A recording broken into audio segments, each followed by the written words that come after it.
All right, good Friday morning, everybody. Here is the Iceman. TNA Impact last night. The show opened up with Bully Ray and Willow going up against Bobby Roode and Ethan Carter III. This was a tables match. Whoever got thrown through the table first would be the loser, and the other team being victorious. Um, a pretty good match overall. Could have been a little bit longer just for the fact that it was a tables match, but going into this, I thought, with Bully Ray, former Dudley Boy, and Jeff Hardy, um, with his tag team former partner Matt Hardy, his brother, with the experience that they have in tables matches, I saw no reason at all that these two were going to lose this match. But it got down to the point where Rockstar Spud came out in his wheelchair and Willow took off after him, left Bully Ray alone in the ring uh, to get the beat down by Bobby Roode and Ethan Carter III. And eventually, there was numerous occasions where Bully almost went through the table, but he avoided it. But finally, Bobby Roode got him and got him through the table. Not once, not twice, but three times. And I thought maybe going into the third uh, time going through the table, I thought maybe Willow would have come back, but he didn't. So Bully Ray was decimated into the ring by Bobby Roode and Ethan Carter III. But a pretty good match overall. Next up, we saw Samuel Shaw, the creepy bastard, going up against Mr. Anderson in a straight jacket match. Um, Going into this match as well, uh, I think this feud obviously is going to continue. So I figured Samuel Shaw is going to get the benefit of winning this match for the fact that he's an upcoming star. He's got a lot of skills, and I like his character because he is a little eerie, and he does some strange things. And there was opportunities for both contenders to win this match, uh, but in the very end, Samuel Shaw was able to get the straight jacket and tie Mr. Anderson's arms up and end up getting the win. Uh, Overall, it was a pretty decent match. Again, I think this feud's going to continue. I do like the character of the creepy bastard Samuel Shaw. Like I said, he's eerie, he's mysterious, he's weird, and it's just a character in TNA. It's new to TNA, and it's just something different. So I really enjoyed that. Next up, two of the X Division guys that used to be tag team partners, Tigre Uno and Sonata, were facing each other, and it's a best 2 out of 3 falls match, and this would be the first fall or the first match of the series. Kenny King came out and interrupted this match, which brought out the director of operations MVP. Kenny King was a little obsessed for the fact that he wasn't on the card last night, and so he finally challenged MVP to an exhibition match, and it took a while, but MVP decided, to accept it because Kenny King was, sort of like getting on his nerves, and he wouldn't leave the ring when he wanted him to, so, you know, they had ended up leaving, and then Sonata and Tigre Uno had their match.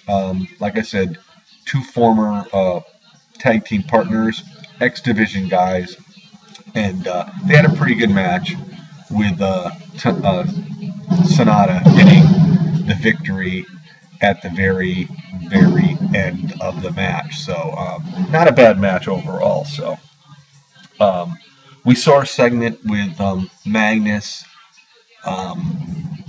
Abyss came into the ring, and Magnus wasn't really sure what Abyss's mental state was, and Magnus sort of looking to get people on his side for his alliance.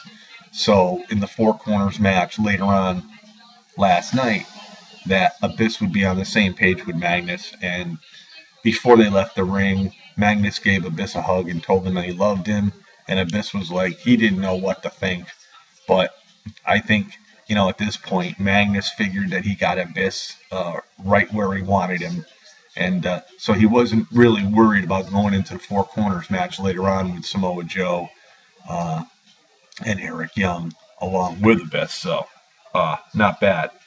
Then we saw a segment with Madison Rayne and Brittany. Brittany wanting to partner up with Madison Rayne. Madison wasn't really sure because she was a newcomer in TNA, but she did defeat Gail Kim in her debut. So she did accept her as a partner, and they ended up facing the beautiful people, Angelina Love and Velvet Sky. And boy, was it really, really fun to see Velvet and Angelina back together as the beautiful people. One of my favorite knockouts uh, stables of all time. They had a pretty good match. Brittany started it off, and she was actually taking it to Angelina Love, and she gave a lot to Velvet Sky. But things started to settle down a little bit. Madison got into the ring.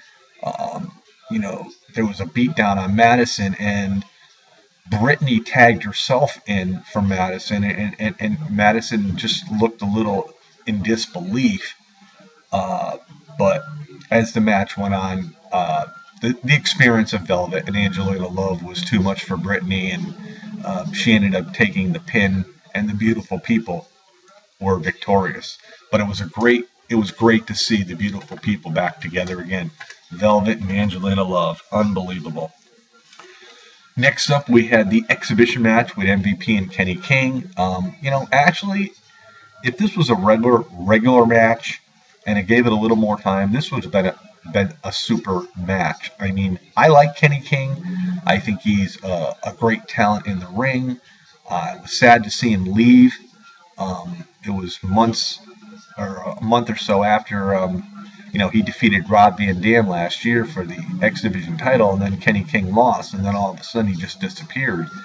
But he and MVP went back and forth, and if you watch MVP, he's still got a lot of skill in that ring. I mean, he's not old by any means, and Kenny King and him just delivered.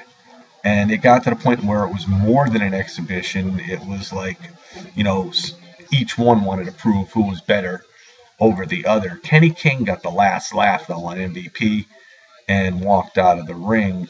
But by no means is this over. I think we're going to see a match possibly at the upcoming pay-per-view between Kenny King and MVP. Like I said, if this match went on further and it was just a normal match, this could have been probably the match of the night. But in any event, it was great. I enjoyed it, and I'm looking forward to more of it. So then we also saw the return of Nux. He's going home. We saw a segment with his dad. Um, you know, his dad said he needed some help, and of course Nux said, I wanted to get into the wrestling business. That was something that I've always dreamed of. And these segments are just continuing on, so we'll see more of it probably next week. So we get to the main event, I call it the Fatal 4-Way, but it's a Four Corners match. For the TNA World Heavyweight Championship, we have Magnus, Abyss, Samoa Joe, and Eric Young. And it was funny when I was watching this match, watching Eric Young and the crowd getting into Eric Young. And of course, Eric Young sports that beard. It almost reminded me somewhat of Daniel Bryan in the WWE, how the fans are getting behind Eric Young. It was really a decent Four Corners match. It looked at one point that Samoa Joe was going to take out everybody. But then, of course, Magnus, him and Abyss still had that weird chemistry going on. And it was interesting. I mean, until the very, very end, I thought this match really, really delivered. Like I said, Eric Young had a great match. Samoa Joe was doing great in this match. Abyss had the opportunity to win the match. Magnus is outside the ring telling him, no, no, no. Basically waiting for me to get into the ring.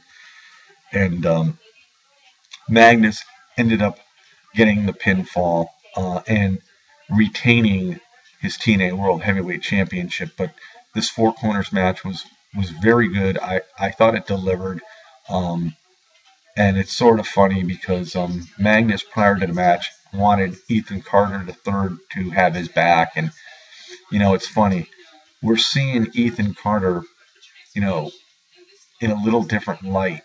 Um, I do see him turning face sometime in the future, and I do see him going after the TNA World Heavyweight title. And I really do think if he is face, the thing is, I do think he's going to get the title, but now, if he does, where does this, connect with Dixie Carter? So, I mean, I just don't see Dixie turning face at this point in time. But anyway, next week there's going to be the wrath of Dixie Carter. We'll see, what she's got to say. We haven't seen her in a couple weeks, so which is good because I said that, she really needed to, stay off the air and let's get some wrestling going. But again, no Aries, no Sabin, no Daniels, no Kazarian. But the show delivered for me. I really enjoyed it. Since lockdown, this was definitely the best show they've had on. Um, the opening match with Rude and Ethan Carter against Willow and Bully Ray was pretty decent. I like the Samuel Shaw Anderson. I love the Beautiful People match. And the four corner match. I mean, I enjoyed that as well. So it's interesting to see what's coming in the future. Will Abyss turn on Magnus? Will Abyss become the TNA World Heavyweight Champion? One has to wonder. But something's going to give here sooner or later. So, if you didn't get to watch TNA last night and you have an opportunity to watch it like today or whenever, give it a shot because I thought it was very good. Very refreshing to see something, other than watching the WWE all the time. And,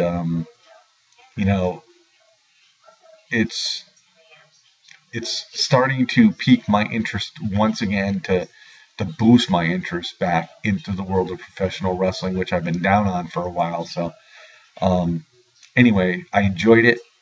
I hope you all did too that watched it. And if you didn't watch it, give it a shot.